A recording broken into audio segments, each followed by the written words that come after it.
Hello everybody, today we'll be making a decadent peanut butter mousse made super simple with just a handful of ingredients, and yep, I cannot wait to get started.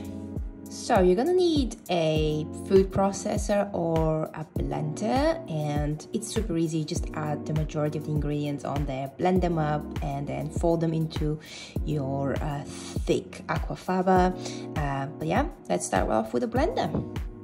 So you need 1 small banana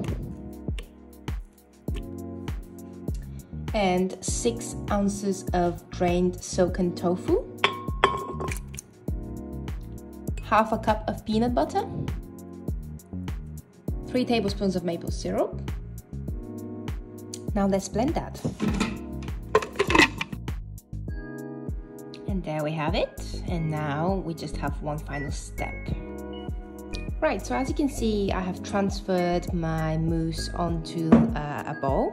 And now what I'm going to do is fold in some whipped aquafaba. Now, aquafaba is basically the juice from a can of chickpeas. It's very widely used in vegan baking, like you can make vegan meringue. It really is an incredible way of utilizing that. Some people think it's quite gross to use the juice from a can of chickpeas, but really this is really fantastic kind of ingredient to use in your vegan cooking.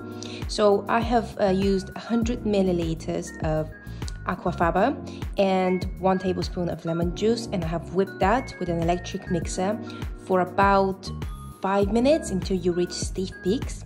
Now I'm gonna gently fold in this into my mousse. Now it's really important that you do this in stages, so don't just put everything in and mix it, otherwise you will lose the body and the volume that you want to achieve. So I'm gonna do it in stages. Okay, so this is our mousse ready to be put onto our serving plates. Okay, so I used 1 big glass serving jar. Now you can split the mixture into small jars so that they can fit for several people. I used 1 big jar and put it on there. Now we need to set this in the fridge for ideally overnight, or at least for several hours. So yeah, this is gonna go in the fridge now. And here we are, 5 hours later. I would have probably liked to leave it overnight, but I just wanted to show you that it is possible to do it and set it in the fridge for about 5 hours. So I've added some extra bananas on top, I've got some blueberries on the side, and I cannot wait to tuck in.